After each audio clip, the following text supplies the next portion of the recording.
Stop that dirty, black tarnished quarter sitting in your loose change could actually be worth over $40,000. Most people throw them away, but this beat-up 1932 Washington quarter holds a legendary mint secret that blew auctioneers away. Never clean your coins. Here is the shocking truth right now. Imagine holding a dirty, tarnished piece of metal in the palm of your hand, something so covered in black grime, heavy oxidation, and decades of pocket filth that you would normally flip it right into a tip jar or leave it rotting in an old jar at the back of a closet.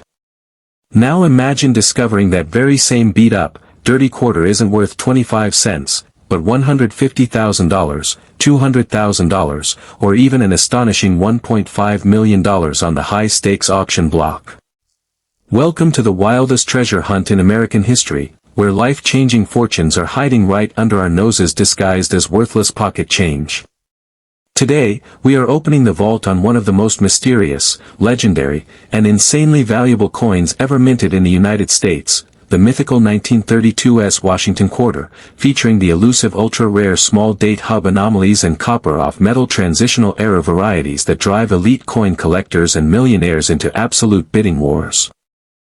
Before you even think about grabbing a bottle of polish, scrubbing off that mysterious dark patina, or running it under warm water, stop everything you are doing right now. Cleaning a rare coin like this can instantly destroy up to 90% of its real market value, turning a multi-thousand-dollar treasure into ordinary scrap. Stay right here and watch every single second of this video, because by the end, you will know the exact microscopic die markers, the hidden San Francisco Mint mark secrets, the copper planchet testing anomalies, and the incredible history that makes this single year the undisputed holy grail of modern quarter collecting. To understand why a dirty 1932 quarter commands such mind-blowing price tags, we have to travel back in time to one of the darkest economic eras in American history. The year was 1932, and the United States was trapped in the deep, agonizing clutches of the Great Depression. Businesses were shutting down, banks were collapsing across the country, and millions of ordinary families were struggling just to buy basic groceries. That exact same year marked the 200th anniversary of George Washington's birth. To honor the nation's first president, Congress decided to retire the old standing Liberty quarter and replace it with a brand new commemorative quarter featuring Washington's portrait. The Treasury Department held an open competition to find the ultimate artwork for this historic new coin. A world-renowned female sculptor named Laura Garden Fraser won the contest with a magnificent, high-relief portrait of Washington. However, behind closed doors, Treasury Secretary Andrew Mellon overruled the Commission's decision and selected a competing design by sculptor John Flanagan instead. Flanagan artwork featured the clean profile of Washington on the front and a bold heraldic eagle perched on arrows above olive branches on the back, the exact design millions of Americans grew up using every day. When production officially kicked off in 1932, the economy was in such terrible condition that nobody was spending or circulating large amounts of cash. As a result, the United States Mint needed to produce only a tiny fraction of normal mintage quantities. While the main mint in Philadelphia struck over 5 million quarters, the Western Branch facility in San Francisco, California, marked with a tiny letter S on the reverse, produced a mind-boggling low total of just 408,000 pieces. That tiny figure makes the 1932 the single lowest business strike mintage quarter of the entire standard Washington series, even lower than its famous Denver counterpart. Because people were practically broke during the Depression, almost nobody had the extra money to hoard fresh rolls of shiny new quarters. Almost every single 1932 quarter went straight into heavy daily circulation. They were passed from hand to hand, dropped in dusty dirt roads, handled by sweaty fingers, traded for loaves of bread, and buried in cash registers for decades. Over the course of nearly a century, these surviving pieces absorbed dirt, oils, and deep environmental tarnish, making uncirculated, high-grade survivors almost impossible to find today. Imagine holding a dirty, discolored, black tarnished piece of metal in the palm of your hand, something so covered in grime, thick green oxidation, and decades of pocket filth that you would normally pass right over it at a yard sale or toss it without thinking into a tip jar. Now imagine finding out that very same dirty, worn coin sitting in a forgotten tin in your attic isn't worth 25 cents, but $150,000, $200,000, or even an astounding $1.5 million on the high-stakes auction floor. Welcome to the single wildest, most suspenseful coin search in American history, where millions of dollars are hiding in plain sight under a century of dust and dirt.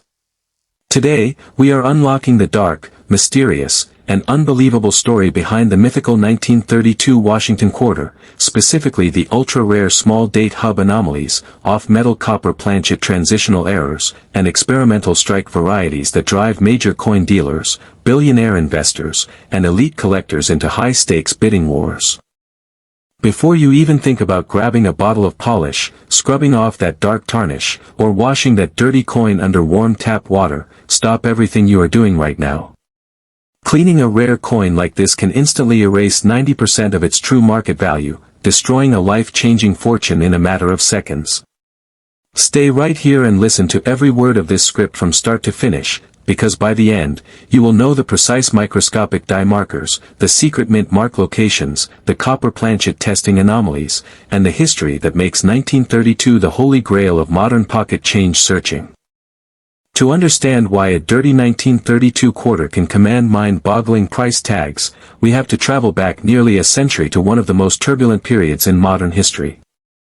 The year was 1932, and the United States was trapped in the agonizing grip of the Great Depression. Financial markets had collapsed, banks were shutting down across the nation, and millions of hard-working families were fighting every day just to afford basic necessities. That exact same year marked the bicentennial, the 200th anniversary, of George Washington's birth in 1732. To pay tribute to America's founding president, Congress voted to retire the Standing Liberty design and create a brand new commemorative quarter featuring Washington's profile.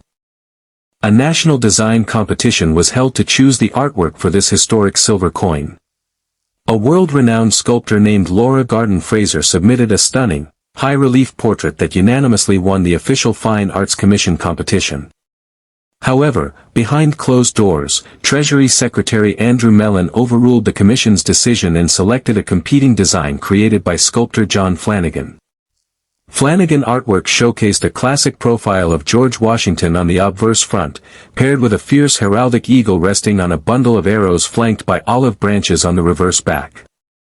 When coining presses started churning in 1932, economic conditions were so severely depressed that commerce had practically ground to a halt.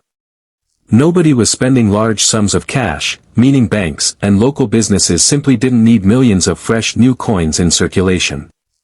While the main Philadelphia facility struck a modest 5.4 million quarters, the branch mints in Denver and San Francisco produced minuscule quantities.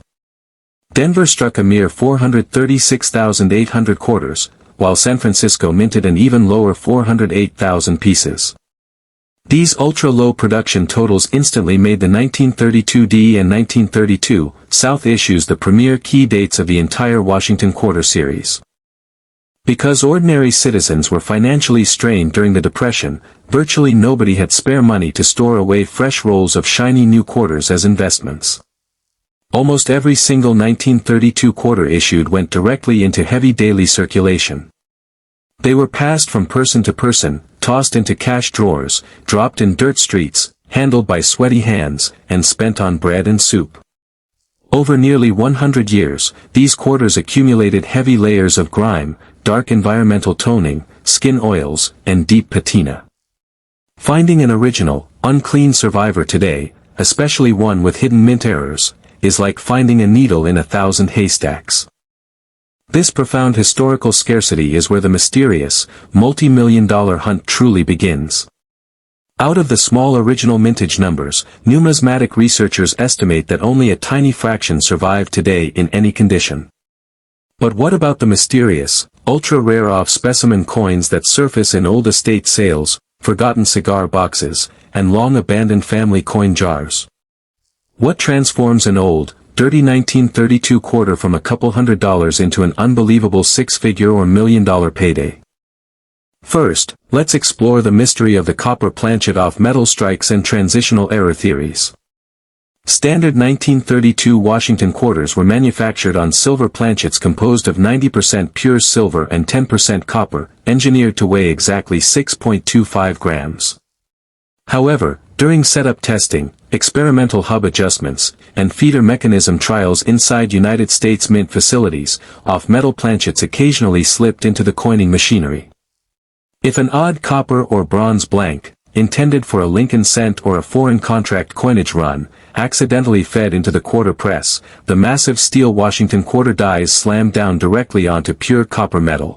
Imagine holding a dirty, tarnished piece of metal in the palm of your hand, something so covered in grime, black tarnish, and decades of pocket filth that you would normally flip it right into a tip jar or leave it rotting at the bottom of a rusty cup holder.